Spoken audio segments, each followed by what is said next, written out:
Hey, Tubit. I'm back for my baby, motherfucker. Vegan Korean barbecue. Think it's a front? What, you can't be vegan? Save the world, 2-Bit. Now, 2-Bit's a character that a lot of Power Book 2 Ghost fans have been wanting to see more of. Maybe because he's only one of a few remaining Power OGs. A character who's loyal to the streets, the lifestyle, and the consequences that come with it. He's a real street soldier, someone who understands the street code, the importance of standing by his own crew, and also supporting those he regards as family. He's also one of the very few characters that did stay loyal to Tommy Egan towards the end of Power, when not many did. They did have their disagreements, but he wasn't going to rat on Tommy just to save his own skin. He was ready to ride out the time in jail because that's the kind of guy he was, and that's one of the reasons why a lot of Power fans like him. So in this breakdown, we're going to take a look at what's next for 2-Bit after Tariq took his Porsche back. Will he become an alliance, or will he become a problem? Will we see Cane vs 2-Bit? And is he a character that could cross over into the next phase of the Power universe after they're done with Power Book 2 Ghost and Force? Now, just as a very quick recap, 2-Bit's character was picked up at Tommy Egan's warehouse, along with Roberto and Spanky. That was after Dre gave up Tommy's warehouse. He then remained in jail right up until season 1 of Ghost, where he was given a lifeline. He didn't snitch, but with the help of Davis McLean and Blanca Rodriguez, he was able to get on the stand in the Tariq St Patrick case, give pretty much no evidence, and then bounce. He then went after Tariq because Ghost owed him for getting rid of Dre. The debt then became higher after 2-Bit helped Tariq with bars. After that, 2-Bit's existence on Ghost was pretty non-existent, right up until the end of season 3 where he took Tariq's Porsche. And I want the keys to your ride. What? You can take mine. That's gotta be worth knowing where Tasha's hold up. So awful, you can't refuse. Sax tried to make Tariq's life living hell from beyond his grave, and one way in which he tried to do so was by sending Tasha's location to 2-Bit. Now in exchange for this info, Tariq offered 2-Bit money, guns, and product, but 2-Bit also took his Porsche. Fast forward to season 4, Tariq had enough trying to live on minimum wage, seeing his mom Tasha struggling and also his car breaking down. This is when Tariq thought enough is enough. I need to make my move to not only get my car back, but also to get back on top of the drug trade in New York. Get the fuck out of my car! What the fuck is my shit? Now there were a lot of questions around how will Tariq get his Porsche back, because we all knew 2-Bit wasn't just going to hand the keys over. It was one of the hot topics after the official trailer, because we all knew he would get his Porsche back some way, somehow. And I think him finding 2-Bit and just having a spare key to swipe his car back while he was in a restaurant was actually a decent way to get his car back. Tariq gets his car back from 2-Bit, but they do it in a way where they do leave the story open-ended. They don't kill off 2-Bit's character, but they leave it open for him to come back and become a real problem later on, because you can guarantee he will be back to try and get that Porsche back. So, this is where we come to the question around what's next for 2-Bit's character, and what plans does Tariq have going forward.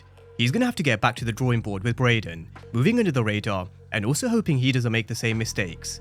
One of the main reasons why Tariq got screwed over at the end of season 3 was because he thought he was smarter than everybody else. But that was one of his biggest problems. Never underestimate your enemies. Sometimes even though someone has broken your trust, you have to keep them close. Keep your friends close, but your enemies closer. Otherwise they will betray you. And that's exactly what happened. It happened right under Tariq's nose. In 402, he said that he should have seen the betrayal coming, but he didn't, and now he's paying the ultimate price. However, has he learned his lesson? You definitely hope he has, and if he has to know that 2-Bit isn't someone who's just gonna let this shit go. He will find Tariq, and when he does, it's gonna be big trouble. So, I hope Tariq knows that. I hope he's got his head on a constant swivel, because when 2-Bit comes back for him, it definitely will come at the most unexpected time, just to cause Tariq yet another problem. But, what happens when he does come back? Does he become an alliance for Tariq, or does he continue to become a problem? That's the next question surrounding 2-Bit. Where do they take his story arc? If he does return and remains a problem, or if Tariq wants to kind of get 3 moves ahead of 2-Bit and get rid of the problem, but also keep his hands clean at the same time. Tell Moni that the streets are saying this guy called 2-Bit was the one who was behind your bullets. I'm not too sure what reason he could possibly give in terms of why 2-Bit would want Monet dead, but it does kind of kill a couple of birds with one stone. Not only would he make this 2-Bit problem a Tejada problem, it then takes the heat of Tasha, who we all know was the one behind the gun. Only 2 people know that particular information, Tariq and Tasha, and I'm sure he will want to keep it that way to protect Tasha. He definitely won't want that information becoming public knowledge. I mean, you can kind of justify Tasha's actions in the sense, Drew and Diana were the ones who were behind the betrayal, but you just don't want that smoke. Why take the risk and put your moms in danger? Although, having said that, as I mentioned in one of my previous breakdowns, I think it is a little too late anyway in regards to Tasha being in danger. I think they've already given us the warning signs in 402, but if I were in Tariq's shoes, it could potentially be a way where he could kind of get the help of Monet and Cane to help with this 2-bit problem, all while keeping his hands clean. Now what that would also potentially set up is Cane versus 2-bit. This is something that has been teased on social media by Woody McLain, who plays Cane Tejada, although I do have to give a little word of caution. Not everything the actors tease on social media ends up happening on the show, and Woody McLain is known to tease us, but it does look like 2-bit will come back into the storyline eventually, and this 2-bit versus Cane scenario could very well happen, and if it does, who wins? You've got two characters who were born and raised in the streets, two guys who are very loyal to the streets, two people who have a lot of pride and won't back down from one another. Although correct me if I'm wrong, I don't think we've actually seen 2-bit in a fight in power. We definitely know what Cane can do, and we are going to see him in a cage fight pretty soon as well. Now in my opinion, if we do see this fight, I am hoping it is a good old-fashioned fist fight on the streets, hand-to-hand combat, and may the best man win. But who wins? Who comes out on top out of 2-bit and Cane? That is if we do get this fight. Now away from this potential conflict with Cane, the Tejadas, and Tariq, what I'm actually hoping to see and what I'm hoping happens is 2-bit creates an alliance with Tariq. As I mentioned before, Tariq needs to know that 2-bit will definitely come back eventually, and when he does, he needs to be ready. He needs to be in a stronger position than he was before.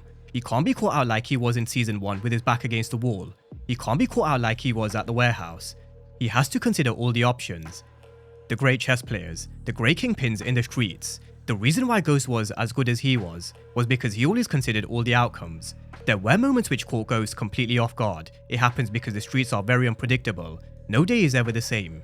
But we also saw how he managed to turn situations where he looked buried, around and in his favour, sometimes with the help of others. But because of what Tariq has been through in terms of all the betrayals, 2-bit coming back and extorting him, he can't afford that to happen again. He can't afford 2-bit to come back and bully him around. So, when he does come back, Tariq needs to be in a position of power in the streets, where he's got his operation back up and running, which we all know he will do in episode 3.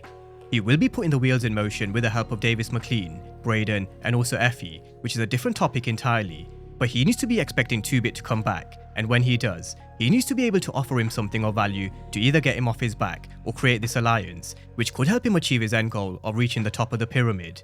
Whether they can work together, who knows? As I said with the Tariq and Effie scenario, you don't necessarily have to like each other to kind of work together. We've seen it countless of times on Power, Power Book 2 Ghost, Raising Kanan, and Force. Characters can work together to achieve a common goal. So that's what I hope happens with this storyline with 2-bit and Tariq. I personally hope they do create an alliance, because Tariq definitely does need help.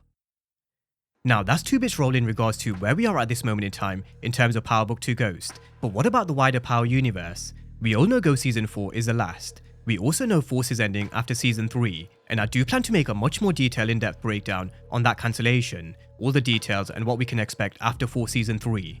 So that video is definitely coming soon. But if they're expanding the Power universe with Gary Lennon at the helm, could 2-bit also be a part of it? I hope so. I mean, if Tommy goes to LA because that was the original plan before Chicago, could 2-bit be someone who joins him? Could 2-bit play a part in the next chapter for whatever they have planned for Tariq's character? Or, who knows, maybe they've got plans to merge the two shows together into one. I always say, it's always good to have a character from the OG Power series who's able to connect a lot of dots and storylines. I said this before with Law Enforcement. The reason why it was good to have characters like Cooper Saxe and Blanca Rodriguez in terms of Law Enforcement was because they could connect a lot of dots in terms of their history with the St. Patricks.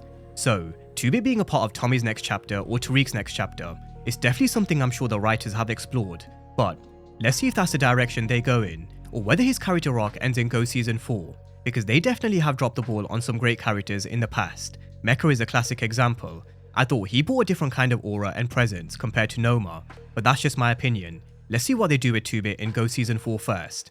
But that's where we are in terms of 2-bit's storyline and also where we could be heading next, so the floor is now yours. Do you guys think 2-bit will be an alliance for Tariq, or will he become a problem? And if we do see Cane versus 2-bit, who do you guys have winning that battle? Drop all your thoughts and predictions down below in the comment section, and as always, thank you guys for watching, and I'll see you next time.